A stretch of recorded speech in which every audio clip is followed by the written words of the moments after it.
So my question to you, Mandy, is about cost containment.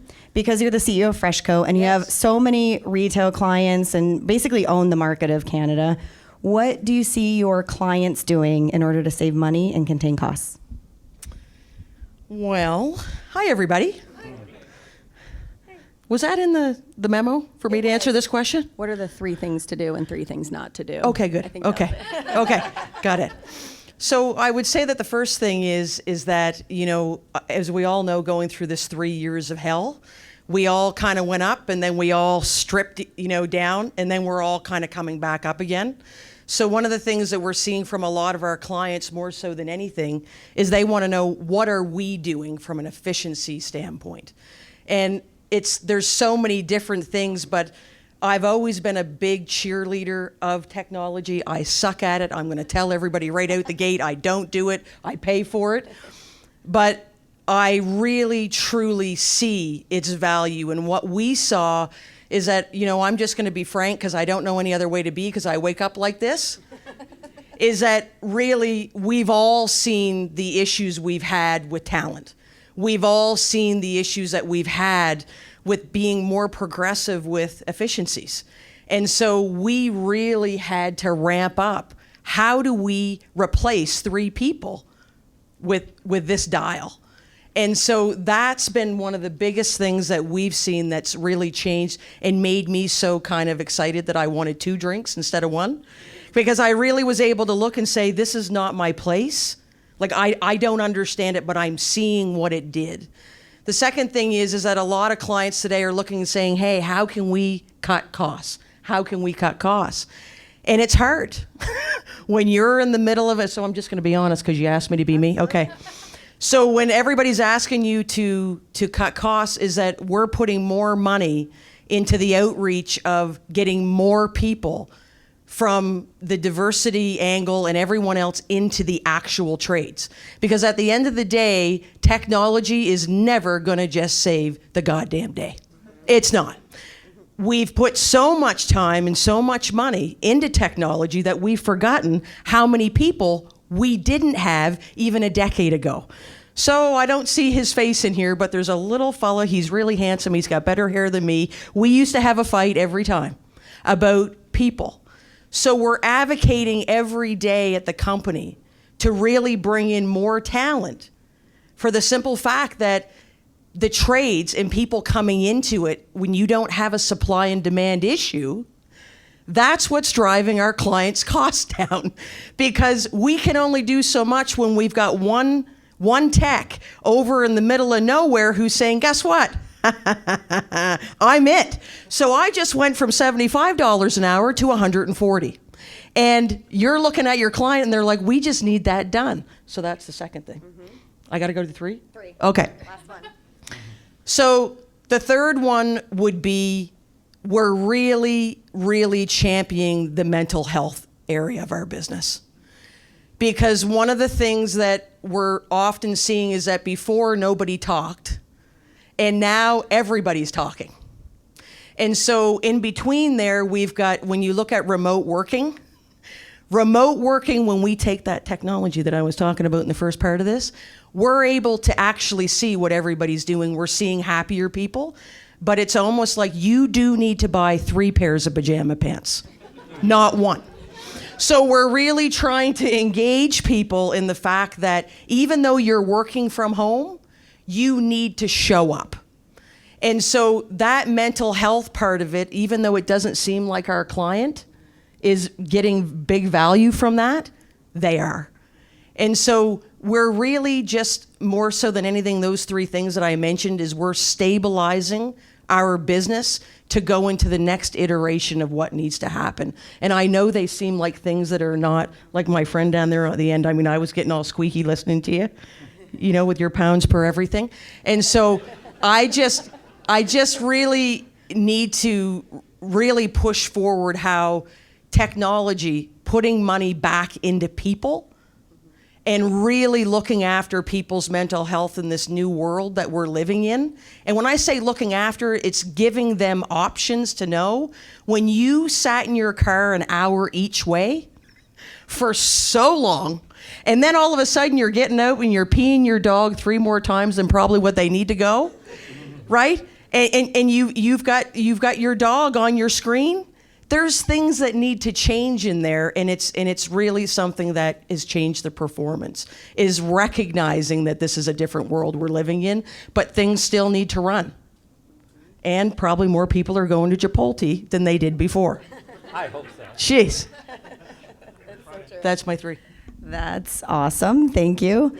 I feel like there's so much more to be said about cost containment.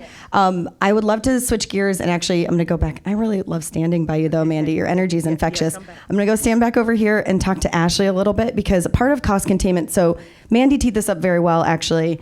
We talked about this earlier with the Fexa values, right? Human first. We're a technology company, but without humans, technology is moot point, correct? So you are diversifying your humans within AutoZone because you have a very unique business model.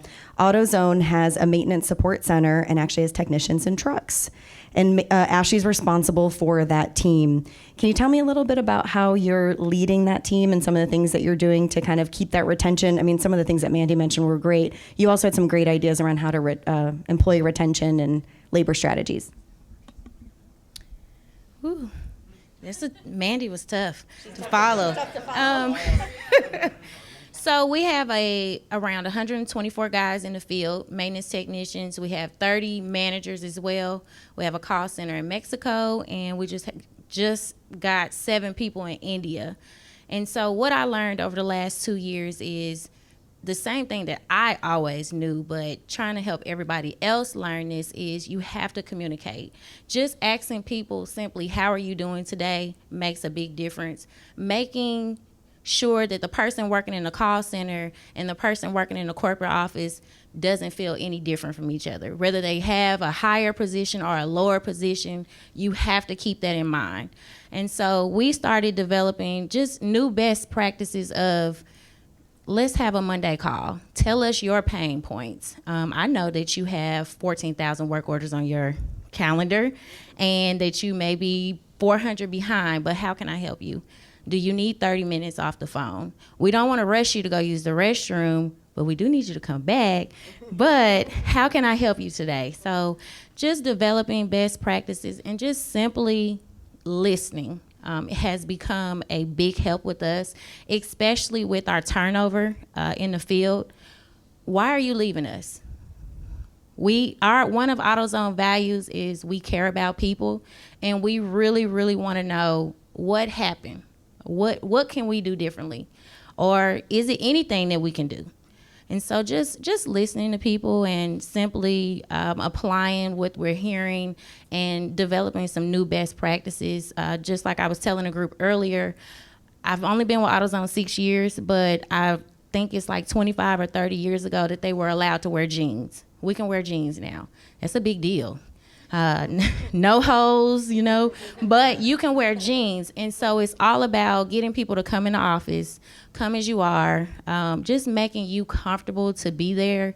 And after 25, 30 years, they're trying to change up just the culture. And coming into the times of 2022, you don't have to wear dress pants every day. You can put on your Nikes and a pair of jeans and still be professional. So we're developing just different best practices. So who in the room leverages internal technicians, actual W-2 employees? Yep. Raise your hands high. Okay. Look around the room. It's a trend that we're seeing on both sides of the table, not just on a retailer operator, but also on the service provider. A lot of subcontractors that were big brokers are putting in field teams. And then a lot of operators with large portfolios are putting in regional or local technicians, especially for their most saturated markets. And it's a big trend. We heard at our last customer roundtable, you can save about 30%. That's obviously a rough swag, but about 30% of your costs. But it's the pendulum, right? As the pendulum swings, you diversify your portfolio, you get self-performers, and then you go back to subcontracting for different reasons. Companies, businesses change, et cetera. So Ashley, thank you for that. Ashley mentioned, really they're the heart of the business is what you shared with me, which is so true, and how you're treating people. Keith at Chipotle also has this same business model. Keith, I'm curious for you if you can explain to everybody your service delivery model at Chipotle and what's the benefit and what's the risk to that model. Sure, no problem. I think one thing that you said was, it goes back and forth, right? We've all been through it over the years. I think that all depends on the CFO that you have at your company, right? One day he's like, keep it all in-house. One day, let's take it out of house. Let's put it back, or somebody sells them on some great idea. I started my career with Roy Rogers where we were in-house 30 years ago. Then when I was at Einstein's, we were out. And at Chipotle, I'm lucky to have a team of about 160 technicians at all levels right now. My team is about 200 deep. M&R is the number one priority, right? Because if M&R, your maintenance and repair budget is on target, nobody cares what you do. So that's always number one. But underneath that, our KPIs are running internal calls. I run a big service company. That's all I do.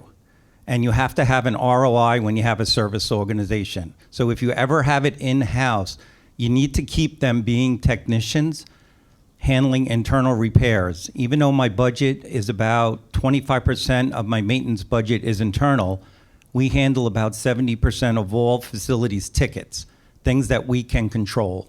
50% of everything that runs through our platform. And we handle probably about, I'm gonna say almost 4,000 tickets a week right now in our platform. So the big thing behind a facilities in-house team is keeping them running like an in-house team or running like a service company. And that's the biggest thing you can do is don't get carried away of hanging banners, showing up to new restaurant openings to, make sure the landscaping's good or things like that. You got to run a service call just like our service partners do on that. Yeah, that's awesome. Can we talk a little bit about your service partners and where they fit into this model? Because I can only guess as the pendulum swings, some of the best subcontractors are sitting in this room. How do you leverage them? How do they help you with this model? How can they help? Well, I would say on that, from my experience, you cannot have an in-house team without vendor partners side by side with you. You cannot do all or nothing. Vendor partners are what make you successful. And the good thing about having an in-house team is that you control for your customer, which is one big customer, you control everything your team does, but you cannot be everywhere. And your service partners probably can do it better than you in some areas because we have some great vendor partners, but it's a two-way street and we partner with them. So imagine having vendor partners that actually work with you on the weekends, that will actually call you at home, call your technicians, help get a part, bring a part to you, you bring a part to them. Imagine having multiple service companies work together for the better of operations. And that's kind of what we have with our internals and our vendors. So what I'm going to say is vendor partners are probably more important when you have internals because you rely on them more than you ever did before. And you really have a partnership with them. That's awesome. Ashley, I'm going to ask you to expound upon that just a little bit as far as how you depend on your vendors, knowing that you've got a similar number of technicians and same sort of out process. So we have a lot of stores in rural areas, so we really depend on them, especially in California. We have some stores in Puerto Rico and the Virgin Islands as well. So with the relationships that we build, we can't be everywhere. Our techs are on a 6 to 12 week route. If it's something minor, we're going to wait. If not, we're going to send a vendor. Now, it kills us, honestly, especially in 2023, to send a vendor on something that we can repair, but we can't let it go unnoticed for 6 to 8 weeks. Or now we're probably going to accumulate a different bill because it's been down so long. So we've built so many relationships that it plays in our favor, especially in an emergency situation. We can pick up the phone and call a vendor and trust that they're going to follow the NTE, that they're not going to try to get over on us. They're going to go do the job that they said they're going to do. And just having a relationship is everything. And that's why I'm here this week. I want to meet some new vendors, just to plug that in. We're trying to develop some new relationships. We have a lot going on, especially we're getting ready to hit 7,000 stores. So, Like he said, a relationship is everything, and just communication, because I try to tell people, I meet with vendors every week, don't come tell me that you can do X, Y, Z and you're an electrician. Let's work on your specialty. I want to hire you to do what your specialty is. You don't have to sell me anything else, because I want to build that relationship with you.